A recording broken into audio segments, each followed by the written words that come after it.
Ddy Mawrth dwytha, pan agorodd y chwaral i'r rhai oedd yn fodlon i fradychu eu cydweithwyr.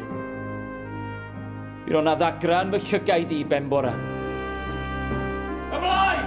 I fynd i gofiau!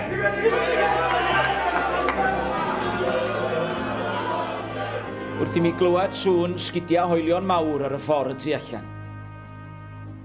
Breuddwyd ydi o, meddwn ni wrth fy hun rhyw hinlla byddai'n deffro honni yn y man.